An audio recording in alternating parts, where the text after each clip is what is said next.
Hello students, welcome back to my YouTube channel. मैं श्वेता शर्मा आज आपको हिंदुस्तानी संगीत गायन, जिसका कोड 034 है, क्लास 10 2024 और 25 का सीबीएसई बोर्ड का क्वेश्चन पेपर सॉल्व कराने वाली हूँ, जिसका सेट था 4। सीबीएसई का जो पेपर हुआ है वो हम सॉल्व करने वाले हैं। इसका जो निर्धारित समय था वो था 2 घंटे और अधिकतम अंक थे इसके 30। इसके जो सामान्य निर्देश थे वो इस प्रकार हैं। खंड अ, इसमें कुल 8 क्वेश्चंस थे और 8 के 8 करने कंपलसरी थे और प्रत्येक प्रश्न 1 अंक का था।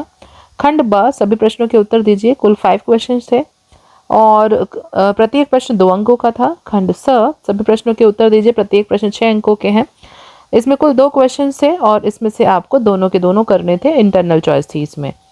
तो आइए स्टार्ट करते हैं। खंड अ, प्रश्न नंबर 1, राग वृंदावनी सारंग की जाति औडव शाडव, शाडव शाडव, औडव संपूर्ण या औडव औडव। राग वृंदावनी सारंग में गा और धा पूरी तरीके से वर्जित हैं, तो उसकी जाती है औडव औडव, क्योंकि इसके आरोह में भी 5 स्वर हैं और अवरोह में भी 5 स्वर है, तो इसकी जाती है औडव औडव।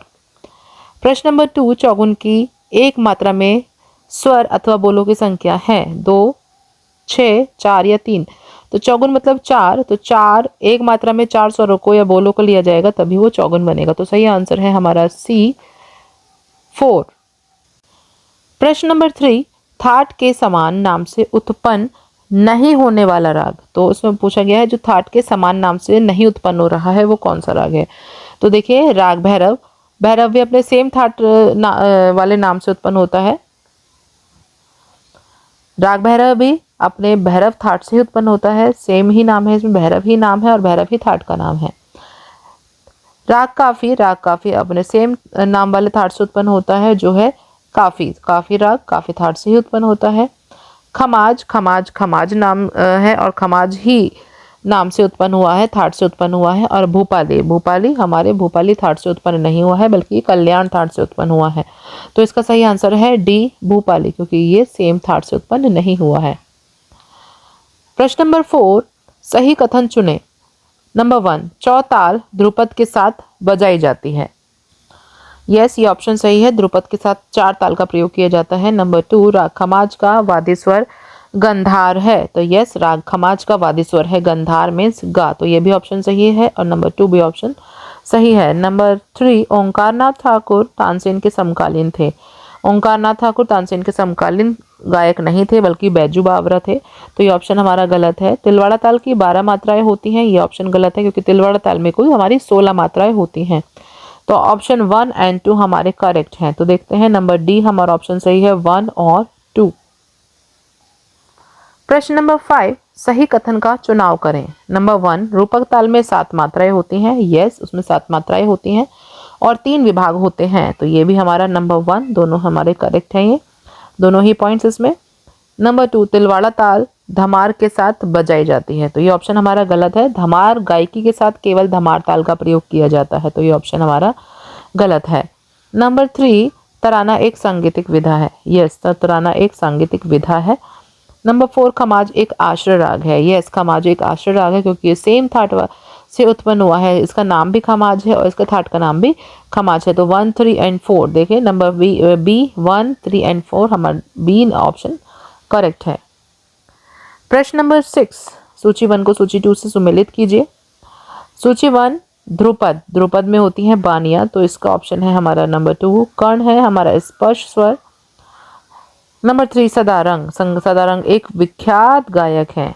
नंबर डी, धीमी गति विलंबित ख्याल के साथ होती है, विलंबित ख्याल हमारा विलंबित गति में होता है। तो देखते हैं 2, 1, 3, 4, तो इसमें हमारा बी ऑप्शन 2, 1, 3 एंड 4 करेक्ट है।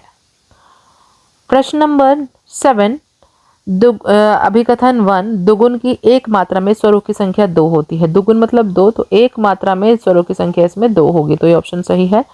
नंबर 2, द्रुत गति में स्वरों का उच्चारण आलाप कहलाता है, तो ये ऑप्शन हमारा गलत है। द्रुत गति मतलब तेज गति, तेज गति में नहीं होता है हमारा आलाप, बल्कि विलंबित गति में होता है। तो नंबर 1 सही है, नंबर 2 गलत है। तो देखते हैं, अभिकथन 1 और 2 दोनों सही, दोनों गलत।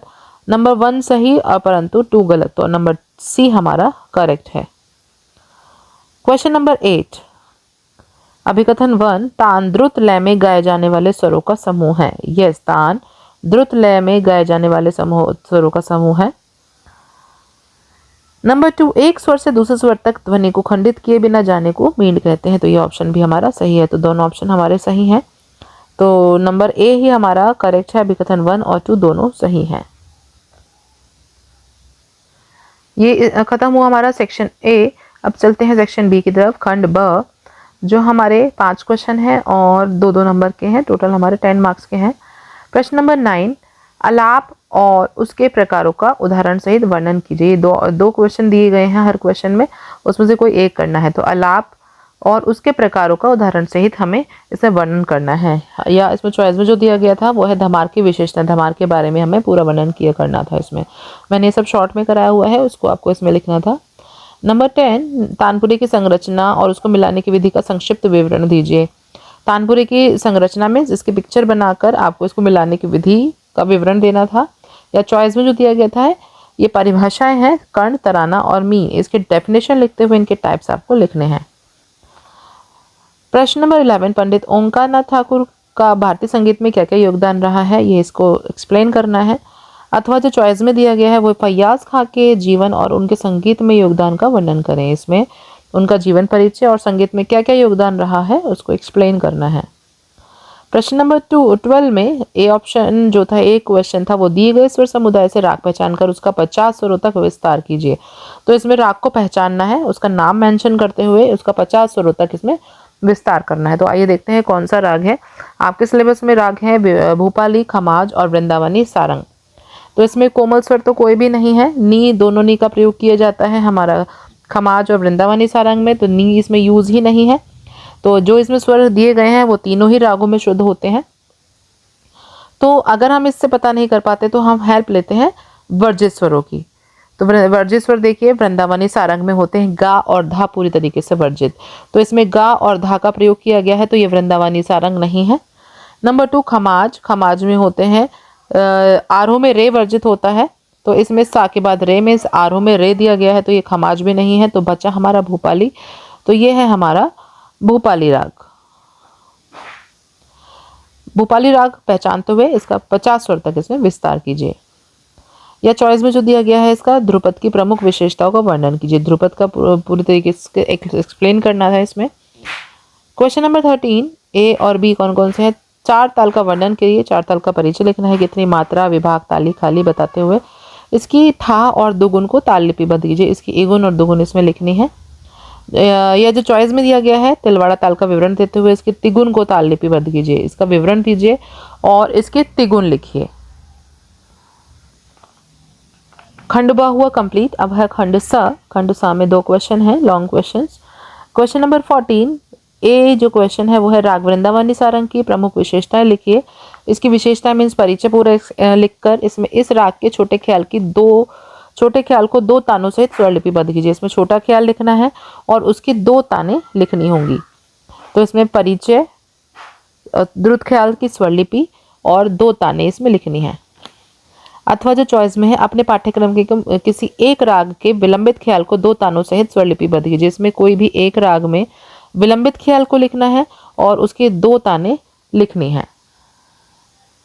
क्वेश्चन नंबर 15 का जो एक क्वेश्चन है वो है तान राग विस्तार का एक अनूठा पहलू है जिसे आमतौर पर दुगुन, तिगुन, चौगुन आदि लयों में गाया बजाया जाता है। तान कई प्रकार की होती हैं। हर राग में तानें राग की प्रकृति के अनुसार लगाई जाती हैं।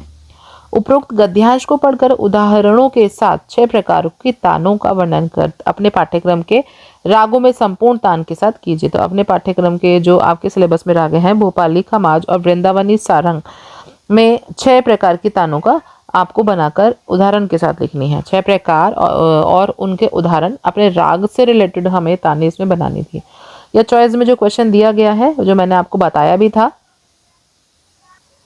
जो आपके सिलेबस में आने वाला है वर्तमान गायक, जो मैंने कराया था कौशिकी चक्रवर्ती। तो इसमें क्वेश्चन वर्तमान समय के किसी एक गायक की गायन शैली का आलोचनात्मक विश्लेषण कीजिए जिसे आप सुनना पसंद करते हैं। तो इसमें कौशिकी चक्रवर्ती इसमें लिख सकते थे। तो ये हमारा हुआ सेट 4।